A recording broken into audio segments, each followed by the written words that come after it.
Okay, we will begin our webinar, our second of the day.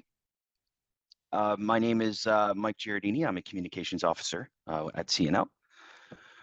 So thank you for joining our second webinar of the day on CNL's nuclear power demonstration closure project.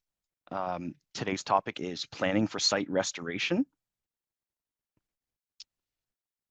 First, I would like to acknowledge that NPD site is located on the unceded and unsurrendered territory of the Algonquin Anishinaabe people. As an organization, CNL recognizes and appreciates Indigenous people's connection to these places. CNL also recognizes the contributions that First Nations, Métis, Inuit, and other Indigenous peoples have made, both in shaping and strengthening the communities where these projects are situated and to this country as a whole. So today's webinar will include a presentation, and then we'll open the floor for a question and answer discussion period. A few housekeeping items before we start. There is simultaneous interpretation. You can access this in French or English by clicking the globe icon on the bottom right of the bar on Zoom and select the language you would like to hear. There is a slight lag in the translation. Today's session is planned for about 1 hour. Please use the Q&A function to submit any questions at any point during the presentation, and we'll respond at the end. I'll ask the questions. If you missed our webinar this morning on NRX, I do apologize for my voice. I'm going through a chest cold here, but I'll power through. These sessions are recorded. We'd like to post to YouTube in about a week or so. We usually get the file back and trim it up, and then we'll post it and we'll send it off to everyone that has registered for this webinar. Today we want to hear from you. So a little bit different than our webinar this morning. We are going to have a few poll questions. So when we read out the poll questions, a window will appear. Select your type of response, and if you would like to, excuse me, if we don't get, if you would like to take longer for your answer is what I'm trying to get at, you can always submit it by sending us an email at ermstakeholder@cnl.ca. And if you'd like to chat about anything outside this technical discussion, ermstakeholder@cnl.ca. So I will introduce our first presenter, Samantha Scott, manager of CNL's cleanup function. Hi, Mike. I'm also going through a little bit of a chest cold. So I'm sorry if my voice is squeaking there. My name is Samantha Scott, and I'm the manager for the cleanup function. And I've been with CNL since 2016. So cleanup function is responsible for 3 programs within CNL: the decommissioning process, the land use process, and the environmental remediation program.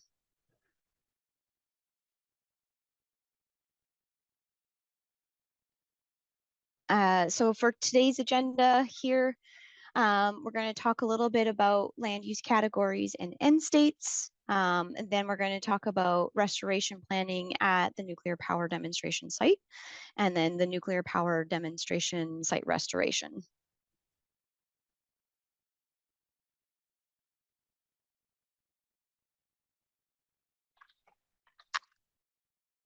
So what is an end state? So as the screen has shown there, an end state, interim or final, is the agreed environmental, so physical, chemical, or radiological condition of a site at the completion of decommissioning and or environmental remediation.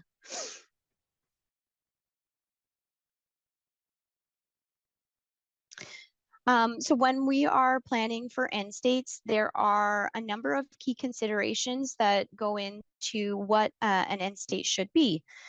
We have a number of them listed on the slide there. So things like public, Indigenous, and other stakeholder views on the future of the site, potential goals of the site, what are the environmental health and safety risks, available technology. So in addition to What are we able to do today? If in the future there are different technologies available, that strategy or that end state may change due to the availability of new technologies.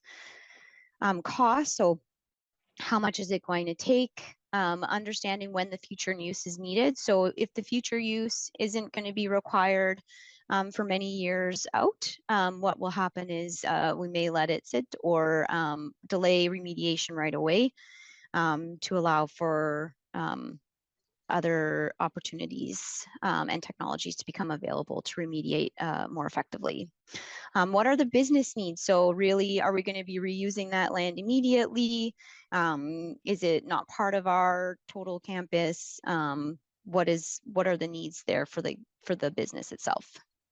How much time is there for remediation? So in some cases, we can allow for natural attenuation, so the natural breakdown and decay of radiologicals.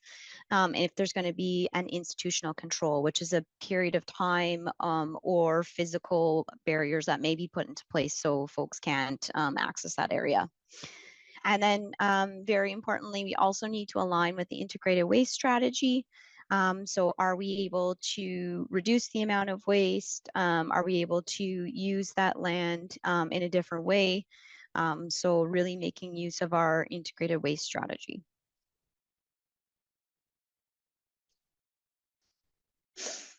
So land use categories. So there are a number of land use categories that you are able to apply for end states.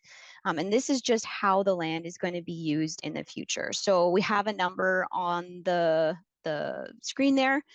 We have agricultural. So this is primarily used for growing crops or tending livestock. Industrial. This could be the primary land use for enterprise or activity involving the manufacturing, storing, or distributing of goods or raw materials. Commercial, so primary land use for shopping, malls, hotels, motels. We can also have recreational parkland or residential. So for recreational parkland, the primary land use is undeveloped parkland with an emphasis on the protection of wildlife and wildlife habitat. With casual human use. So this might be tenting and that sort of thing. And then residential, primary land use, tenting or hiking. And then residential is primary land use is for home or mobile home. So allowing schools, having houses, growing gardens in your backyard.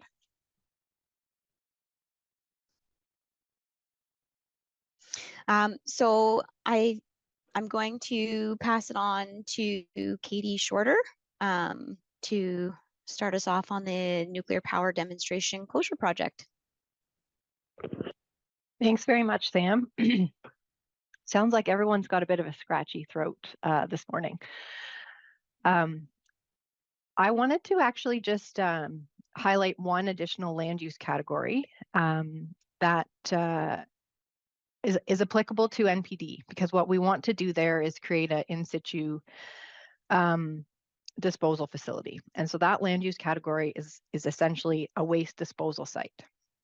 That designation covers sites where there is emplacement of waste in an appropriate facility without the intention of retrieving it. And those facilities would have controls that would remain in place after the closure to limit land use, including recognizing on the property, title or deed, and ensuring appropriate zoning restrictions, including buffer or attenuation zones. So that was just one more category I wanted to flag because it will be relevant to our discussion today.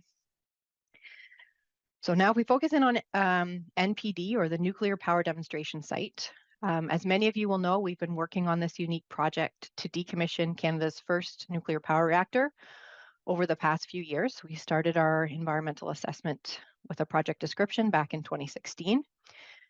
And as I've already mentioned, we're proposing to finish our decommissioning using in situ disposal, or disposal in place. Before we can proceed, we need approval through an environmental assessment and a change to our license with the Canadian Nuclear Safety Commission. Maybe just a quick reminder, NPD site is located approximately 20 kilometers west of Chalk River near Ralston, Ontario. And the image on the right-hand side of this slide shows what the site looks like today, including our iconic red and white ventilation stack. Some of our past webinars have focused on our species at risk at NPD, and one of those is the chimney swift. And the ventilation stack serves as roosting habitat for the largest known population of chimney swifts in Canada. So it's important, and we're going to maintain that stack through our decommissioning and beyond to support that species.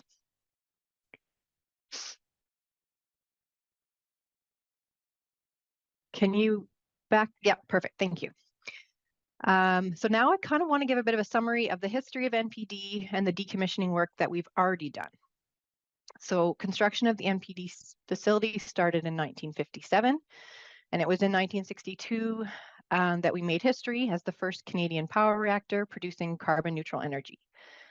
So the facility served as a training center for future generations of nuclear engineers and operators working on the Canadian deuterium uranium, or CANDU design. NPD nuclear generating station was a 20 megawatt electric CANDU pressurized heavy water reactor. It used natural uranium fuel in a heavy water moderated pressure tube design. The NPD reactor was operated by Ontario Hydro until its safe shutdown in 1987. And it shut down after 25 years of operations. And at that time, the responsibilities were transferred from Ontario Hydro to AECL. Preliminary decommissioning activities, or what we call phase 1 decommissioning, were performed between 1987 and 1993. That's when the fuel was removed from the reactor, transported for safe and secure storage at CNL's Chalk River Laboratories, and the nuclear systems were drained, including heavy water, and non-nuclear components were disassembled and removed. We then entered a period of storage with surveillance. That's sort of phase 2 of decommissioning, which is where we're at right now. CNL now is working to complete the decommissioning of NPD, and we've proposed to accomplish this via in situ decommissioning. So the entire above grade structure will be demolished, and all of the debris from the demolition will be placed in void spaces below grade. The demolition debris, the remaining reactor components, and existing waste inventory at NPD will be sealed by filling the underground structure with grout. And that will contain and isolate the contaminants to ensure stability and reduce corrosion. After that, we add a concrete cap and an engineered barrier over top of the grouted facility. So the images at the bottom sort of highlight some of that early decommissioning work that's happened. So before pictures on the left, and you'll see a bunch of red X's, those are parts of the original operation that are no longer there. And so when you look at the image on the right, you can see some concrete pads, an open cleared space, sort of back and over to the left of the reactor building. So although those training center buildings have been removed, there's several above grade and near surface objects that remain, including some subsurface structures like drainage and water supply piping. So we're really interested in getting input from the public, stakeholders, and Indigenous nations on what our restoration activities should look like for those spots where we used to have past operations. I'll just sort of highlight what we want to record and document in our site restoration and end state plan, which we're working on drafting, and which your input and input from others will help to inform. So that plan will identify the post-closure land use categories. It will define our strategic cleanup approach to decommissioning and remediating buildings, infrastructure, and impacted lands. And it will define the end state requirements and the means or the cleanup actions that we're going to take to meet those end states.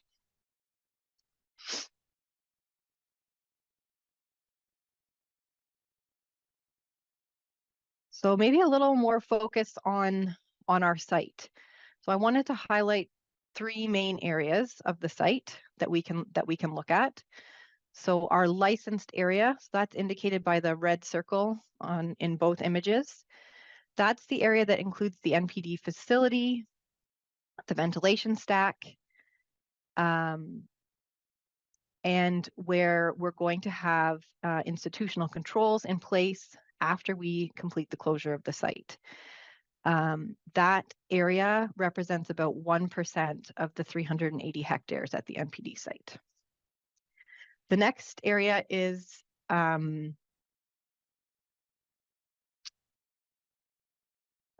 next area is the disturbed area and what I'll call the site access area. That's represented by the yellow or orange colored polygon. And that's really the main access road into site. And some of those old concrete pads and asphalt parking areas that you saw in the previous aerial. So essentially where we disturbed the site in our past. Everything else we would classify as an undisturbed area. That's everything else shaded green on the image on the right. And mostly that's undisturbed forests and a naturally rolling landscape. There's some ecologically sensitive areas such as wetlands and some other species at risk habitat.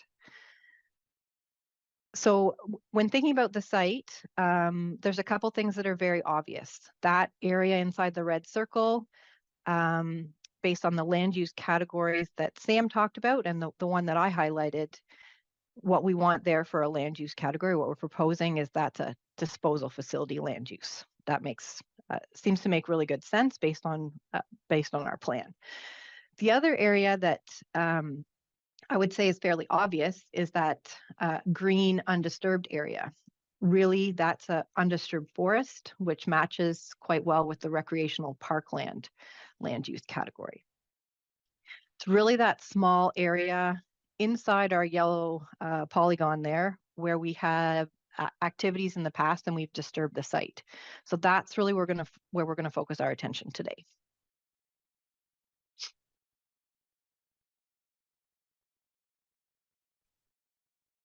So I'm going to pose a couple questions. I'm going to show you a couple images and sort of get you thinking about what land use we should target. What does the end state look like for these areas where we have past disturbance? We want to stimulate some discussion and gather your thoughts on what future land uses of these areas might look like. So in each of the photos that are coming up, sort of think about what do you see? And when you see that sort of landscape, what could it be used for?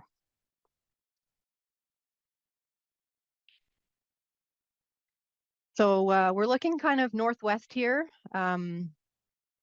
toward the Ottawa River and the province of Quebec on the opposite shore. And this image shows pretty clearly those disturbed areas, pretty obvious, concrete pads and parking areas southeast of the facility. So again, as I mentioned, this disturbed area and the licensed area is really a small percentage of the total site. We pop to the next one. Now I've spun you around. Now we're looking sort of southward toward Highway 17, which you can't see on this image. It's sort of over the top edge. But what you'll see here is that forest that surrounds this disturbed part of the site. So sort of think about what else you might see in this image. And then if we move on, we can talk a little bit about what might make sense in that disturbed area. So we already highlighted that in the licensed area, the land use that we're going to target there is a waste disposal facility land use. The disturbed area, as I've mentioned, contains areas of previous disturbance. And here we identify two land uses that might be useful, or it might be appropriate, I'm sorry. So one of those is industrial land use, and one of those is the recreational parkland land use. So under recreational parkland, as Sam mentioned earlier, the primary land use is undeveloped parkland or wildland with an emphasis on protecting wildlife and habitat and casual use by humans. So this is aligned with CNL's values to protect the environment, and really it would match what's outside or in the undisturbed parts of the site. If we're targeting that land use, we would want to support biodiversity, maintain or improve existing habitats, and potentially create some opportunities for new high value habitats. The other land use that might be a consideration here is industrial land use. It could be a viable option because it aligns more closely to what the historic use of the area was as an operational training facilities. It's less restrictive from its criteria compared to other land use designations. And in this part of the site, ACL and CNL will need to maintain access and control to the disposal facility to support our institutional control period, which is going to last a minimum of 100 years.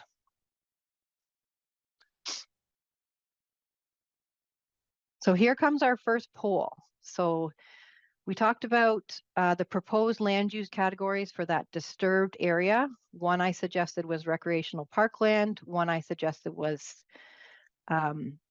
industrial. So here's an opportunity to sort of highlight if you agree with those suggestions or if you think something else makes more sense.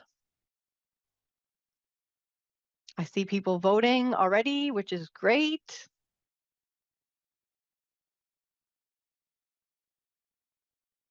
Thank you for participating. This is good. 30. I'm looking at the attendees. We're up almost at half of everyone who's participating.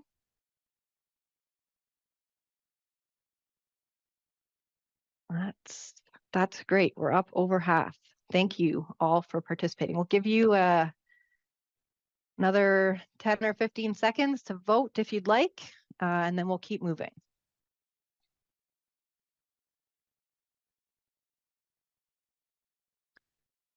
Now, Mike, I think we have the option to present the results of the poll. Are we going to do that, or are we going to share after the fact?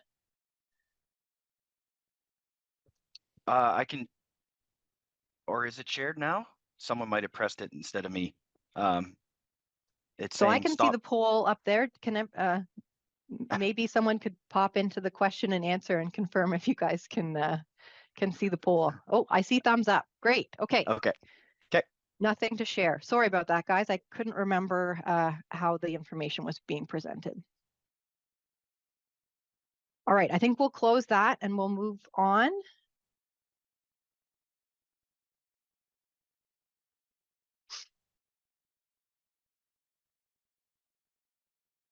And that poll might still be showing up for everyone, but you just need to press the X and it will drop away from your screen. Okay, so now we're going to circle back to end state, which is what Samantha highlighted at the very start of our presentation. So we would want to think about the post-closure land use that we're thinking of, so that recreational parkland maybe. And then we have to think about those end state objectives, radiological, chemical, and physical criteria that we'll need to meet to allow next land uses to occur. So I'm just sort of summarizing really quickly here on this slide what the radiological and chemical criteria could or might be based on the land uses we've picked.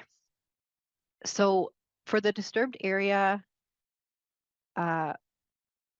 we actually have the luxury that we've already done a fair bit of characterization there, and we can show that that area meets the unconditional clearance criteria, which is part of nuclear substance and radiation devices regulations. So that's for RADs. It meets that unconditional clearance criteria. And so in that case, the site could be used for any future land use from a radiological perspective. If we think about chemical or non-radiological contaminant criteria, here we would want to use typically the CCME or Canadian Council of Ministers of the Environment criteria matching up with the land use we selected. And so, like I said, we've already done some characterization in that area, and we know that the land is suitable for unrestricted reuse from both a radiological and chemical perspective. So that's a good thing. The third part of end state is the physical criteria that we want to make, where we want to meet. So again, we would consider the proposed land uses. and whether we think surface and subsurface infrastructure removal is required.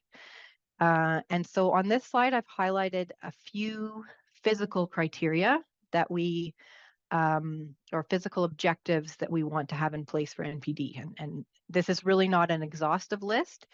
Here's a spot where we really want to gain input and feedback from yourselves and others before we finalize our plans. So a couple of examples here. Obviously, retain the ventilation stack.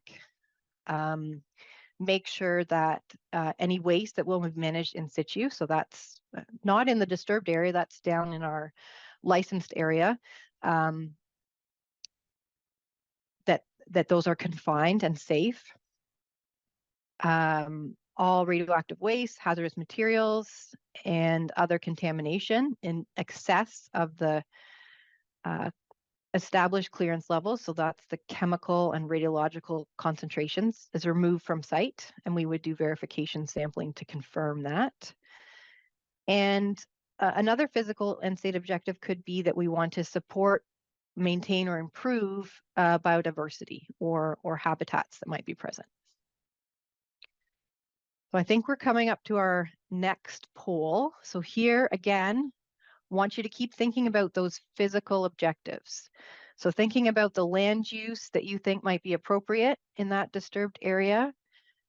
What other physical objectives do you think we should be targeting meeting? So this one is a little different poll. You don't get to just pick an answer here.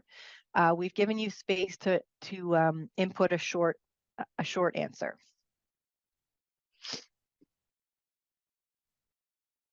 So we'll give you guys maybe 1 to 2 minutes here. If you're not comfortable submitting this here today, I think what we'll see here is just people submitting answers, not the actual answers that have been, or the comments that have been submitted. But you can always use ERM stakeholder email, as Mike mentioned at the start.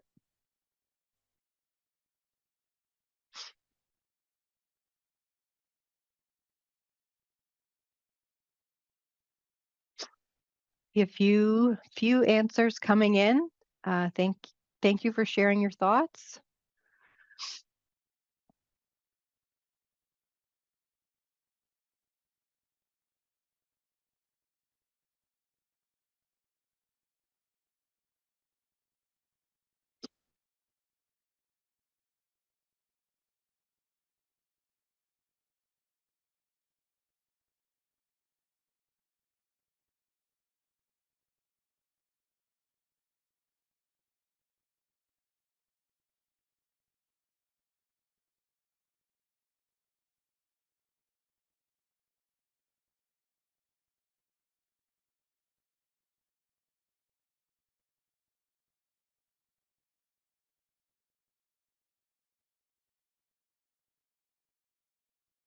All right, I'm not sure if Mike's keeping time for us here, but maybe just another 30 seconds to think about this one, and then we'll close this poll. Yeah, we're at 2 minutes, so we'll go to 2:30. Okay, great. And as I said, if you have thoughts after our call today, or you didn't have enough time, you can always share your thoughts by email.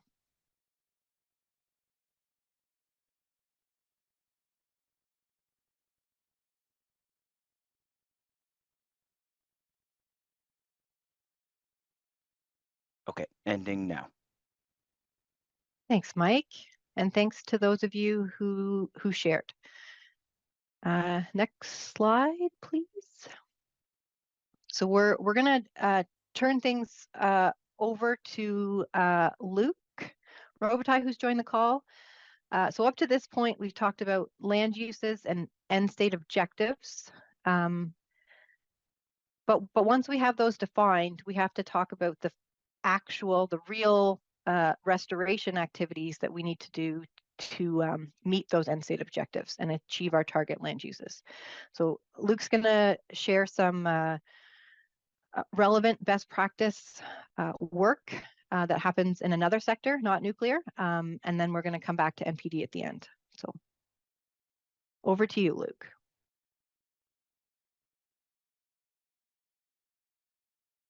I hope you can hear me.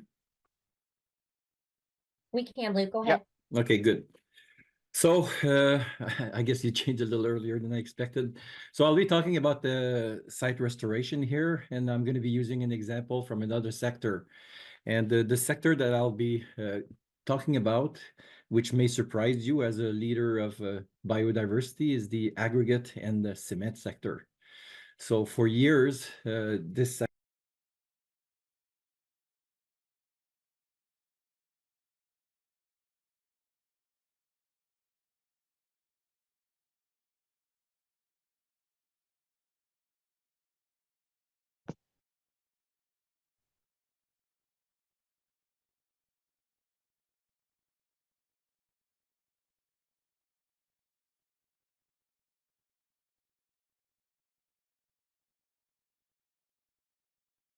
Sorry, folks. I think we lost Luke there. Just give us a sec. Yeah. Okay, can you hear me now? Yeah. Sorry, Yes, Luke, you went on mute, I think, by accident. So Yes, go ahead. something popped up on my screen and I lost the microphone. So I don't know where I was. What I'll say is that the aggregate and cement sector have been working for a long time on site restoration. Very often they're in urban centers and very often they're disturbing agricultural land, which has very low biodiversity. You're seeing what the quarry looks at the end of its operation on the left side. And then you can see the different types of ecosystem and habitats that can be developed after operation of a facility like this. And it's based on these approaches here where it's focused on improving the ecosystem there that this example will be described here. So next slide, please. So IUCN, which is the International Union for the Conservation of Nature, and Wholesome, which used to operate in Canada, but now they merged with Lafarge, so they don't exist in Canada anymore. They prepared these guidance that are used worldwide on how to improve biodiversity. These documents are available online along with several tools, including the one on the right, which is the BURST system, biodiversity management in the cement and aggregate sector, which is applicable to many other sectors as well. Next slide. So if we look at this image here and imagine that instead of having a quarry, we have a disposal area at a nuclear facility or some other types of landfill that you would find around urban areas. You'll see that you have the main area where the operations are taking place. There's a buffer area showed by the dashed red line for the protection of sensitive receptors around the site. You see different types of habitats within this boundary, but also outside the boundary. Some factors that are important to consider looking at a site like this is obviously as you're building access roads or other types of artificial breaks into these habitats, you will have some difficulties you will increase the difficulty for species to migrate and use the site. So you have to take that into consideration. It's also important to consider ecological corridors or connection between these ecosystems. If we look to the left of the quarry here, and you see that there's a small stand of trees. These trees are connected to these other areas outside on the other side of the river there. So you have a lot better functioning ecosystem in a situation like this. If you have an island of green in the middle of a city, yes, you have an island of green, but it's unlikely that you'll have a very rich ecosystem in that area. So it's important to consider as you're planning for the site to maintain connectivity between the different areas. It's also important to consider areas just outside of your perimeter because these areas can be used by migrating birds or other species that are found locally. Next slide, please. So the planning that you have to do for improving biodiversity or restoring a site, it's important to consider it right from the start as you're planning for the facility. For sure, you have to consider these factors when you're siting the site, but also in some areas you might want to store the organic soil that you have moved around. You might want to recontour the land so that the groundwater or surface water does not flow within your operating areas. So there's many things that you have to consider before operations start. And as soon as operations start, then you have to consider that you might have an impact on these species. So you would install berms, for example, to try to reduce the impact of the sound of the operations of the site. You will want to do some monitoring to make sure that you're not having some negative impacts on the surrounding environment. And then at the end of the life of the facility, you have to consider all the factors that I've mentioned already. It would be in the past, when you had an old quarry, all that happened is that the land would be, the hole would be filled or sloped, and that's the only type of effort that you would make to restore the site. Now with the new practices, you're able to create small little diverse ecosystem to improve the diversity of the site, and then you'll monitor how these different areas are performing long-term to improve biodiversity. Next slide, please. So how do you evaluate these different options? Well, the first step is always to identify and delineate habitats on the map. So you will find all the areas where you have nesting areas, where you have breeding areas, where the animals will go and hunt. So you try to locate all these areas so that you can avoid them or mitigate the impact on these areas. Then you determine the context of each habitat. How widespread is the habitat? For example, at the Chalk River site, you have a large area with many sand dunes and different types of wetlands. So these are important habitats for different types of species. So you want to find out where you find those on your site, what kind of health they're in, and what kind of mitigation you might have to do.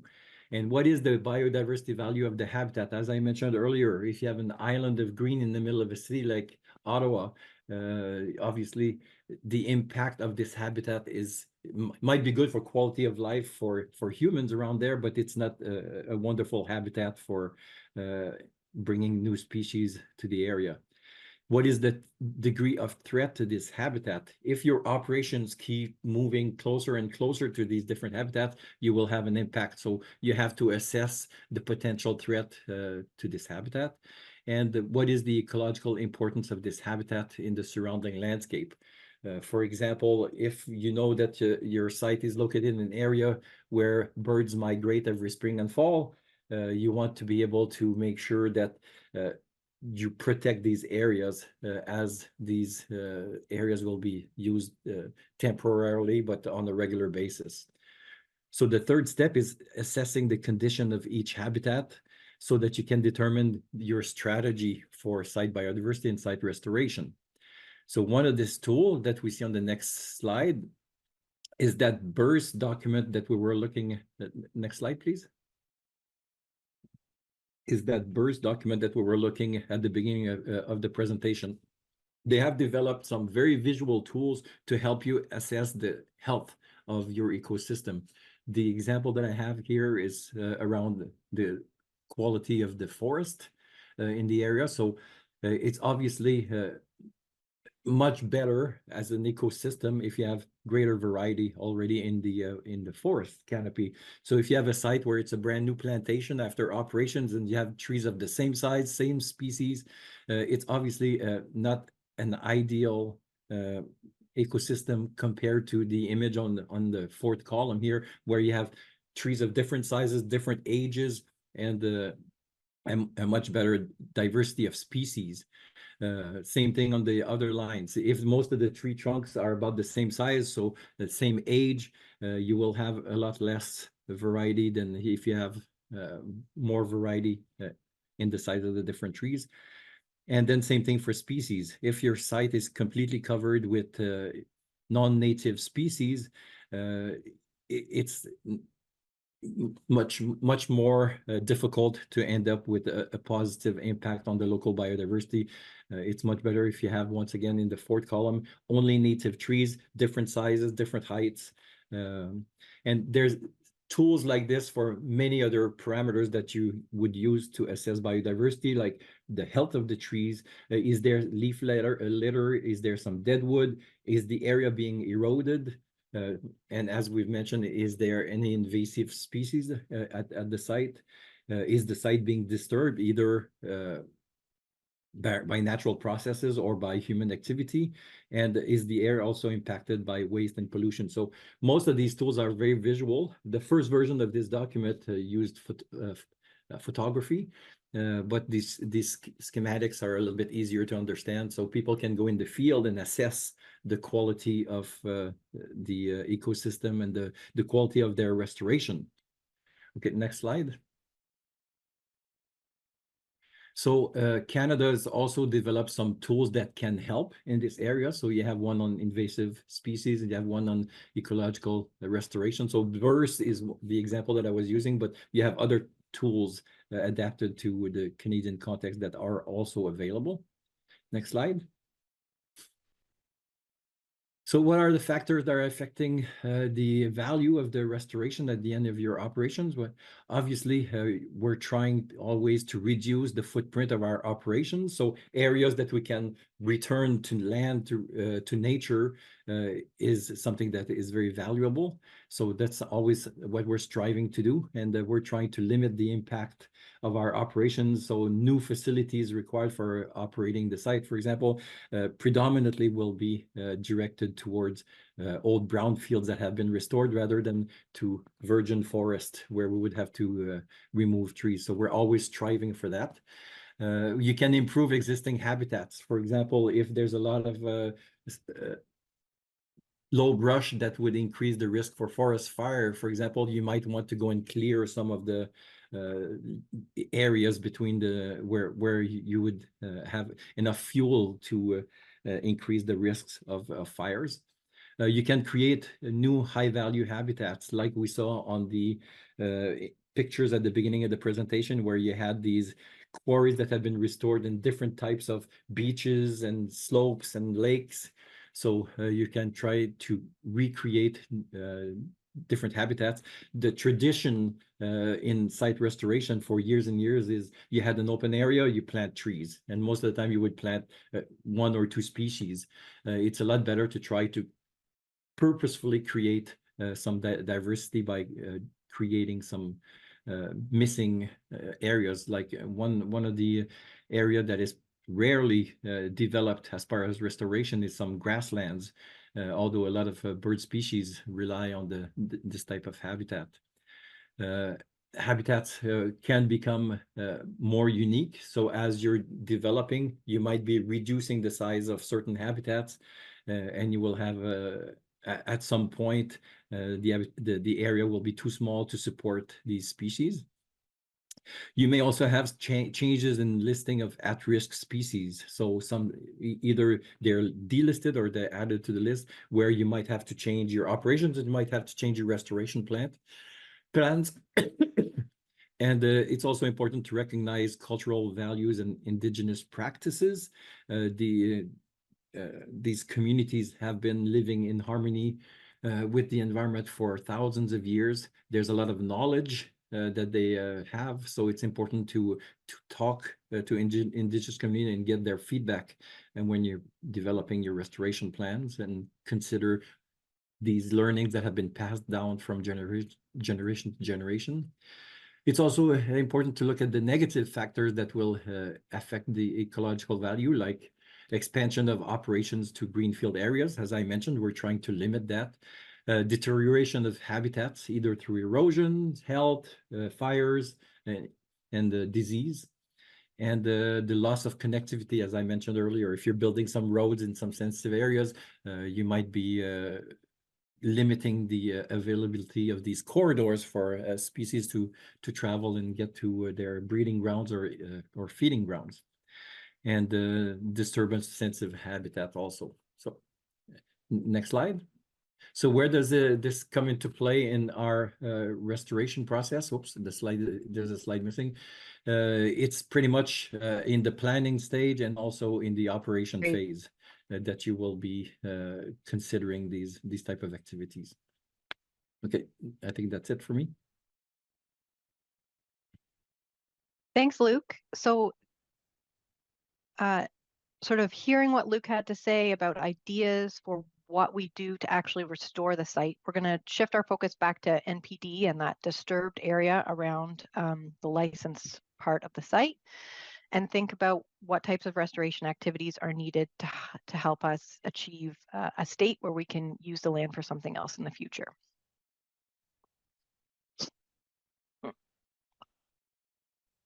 So I just wanted to recap that disturbed area of the site. We've done our characterization work there, and we know that that land is suitable for unrestricted reuse. So that means any land use from both a radiological and non-radiological perspective. Really, we need to focus our attention in on the physical end state criteria. And then obviously the restoration activities to achieve that. So we have, a short list of some restoration activities that we might need to undertake here. Filling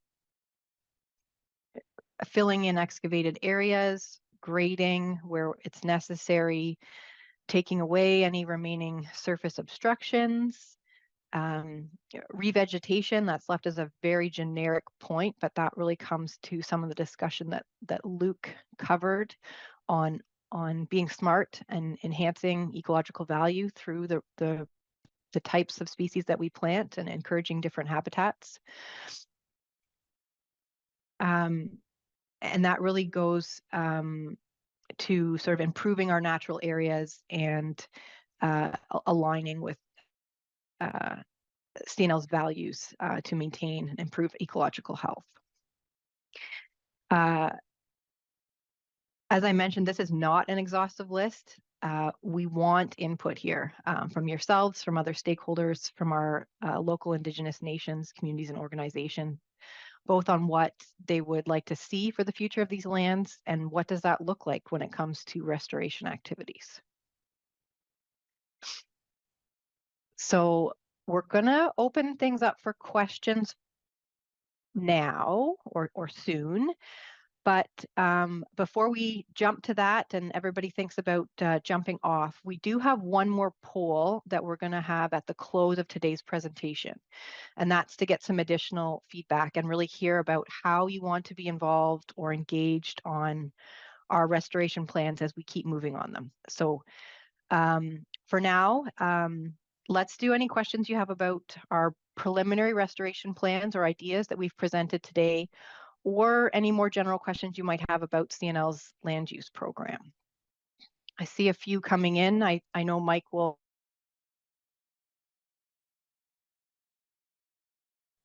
Yep. Okay. So I can start with the questions. Thanks, Katie and Luke and Sam for doing that presentation. So let's get to the questions here. Katie stated that the proposed end state for NPD was a waste disposal facility. As such, there is no intent for the retrieval of the waste. If true, what is the actual end state for that disposal facility?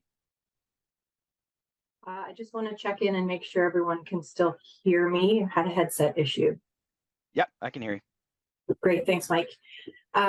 Yeah, so we flagged that the land use after we finished our decommissioning work will be a disposal facility with the appropriate controls. When it comes to end state, if we talk through those three pieces, the radiological, the chemical, and the physical criteria, from a radiological perspective, we use the regulatory public dose limit, 1 millisievert per year, and our site needs to ensure, or the project and the closure of the facility needs to ensure that we won't exceed that. For our project, we bring that down even farther to 0.25 millisieverts per year of acceptable public dose. So that's the radiological criteria we need to meet. From a chemical perspective, again, we defer to CCME guidelines and regulations for the different chemical parameters in the environment, and we would meet those for the land use essentially surrounding where we create our disposal facility. And then physical, sort of simply put, the waste, so the concrete structure and the grouted empty systems stay in the ground. That's a physical part. The stack stays in place, and the physical closure at surface looks like a sort of a relatively smooth domed hill that covers the engineered barrier. There would be some fencing for sure also in place from a physical perspective, and we would maintain that area and the access to support our institutional controls. Next question, Mike. Yep. Okay. Thanks, Katie. The next one is, why would you not move radioactive materials further away from the Ottawa River? So this is a great question, a little outside of our topic for today, but what I'll say is that CNL considered multiple options to deal with the waste that's at NPD, and our preferred alternative is this in situ disposal. We have some really unique site characteristics here and facility characteristics that support that. The waste is, between 60 and 90 meters below, 60 and 90 feet below grade. It's down into the bedrock. We have the concrete walls, very thick walls of the existing facility and reactor vault. And all of the work we've done show that our proposed facility is going to effectively contain the contamination and not have an unacceptable dose to either the public or the surrounding environment. So moving it away was an option, but it's not the option that we're pursuing right now. Okay, thank you, Katie. I think we will get to one more before the final poll, and then just to remind people that we will have written answers for the questions we don't get to when we send out the link for the YouTube video.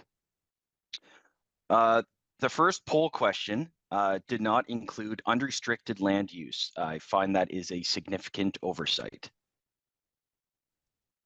So thank you very much for that feedback.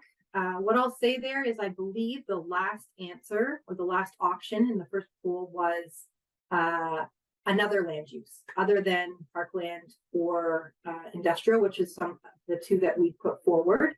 And I did include a list, so commercial or agricultural or residential, I think were on that list, but we did not include unrestricted on that list. You're right, that is a bit of an oversight. But what I'll say is unrestricted really means in essence, that it's suitable for any of the land uses. So the most restrictive one, which is likely agricultural use of the area, probably not a realistic land use, given what the surrounding area is, but still an option. So thanks for that feedback. We didn't include it specifically on the list, but it really is captured under that last one, which is something else, something other than parkland or industrial being appropriate. Okay, thank you, Katie. All right, we will get to the final poll question now. So this is sort of closing us off. We've given you a summary of some of our preliminary thoughts on what site restoration at NPD could look like, really with a focus on that disturbed area around our licensed facility. And here is an open-ended poll question, really trying to understand how you guys would like to continue to be engaged in the future. So options, workshops, opportunities to review our plan, some upcoming webinars where we can share our progress on this, or something else. So here again, open space for you to share how you want to be engaged going forward. Okay, thank you, Katie. So we're almost at a minute. We'll probably go to, we'll give you another minute to answer.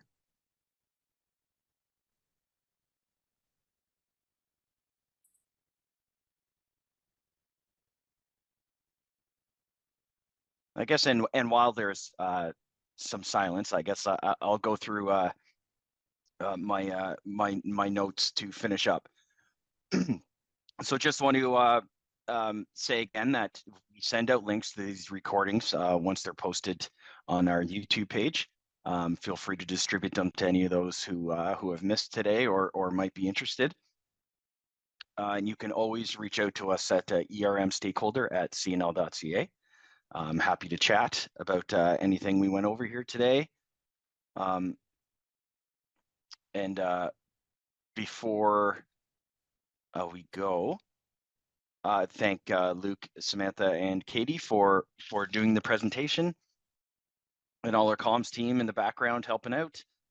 We had some great numbers today, over 100 for the NRX webinar, and I think we were at 80 here today for the NPD, and a lot of good interaction with the poll questions. So thank you everyone who's listening in and watching for that great feedback. Katie, if you want to close it off, I'll end the poll now. Thanks, Mike. I'll echo your other closing statements and also just highlight there were a number of Q&As that we did not get a chance to answer. So as always, we'll prep some written responses to those and send those around to the attendee list. So look for those probably early next week. And thank you all for participating, sharing your thoughts, joining in on the polls. And as Mike mentioned, any other feedback can come at any time through ERM stakeholder email. So thank you very much. Okay, thank you everybody. Have a good day and a safe holiday season. Goodbye.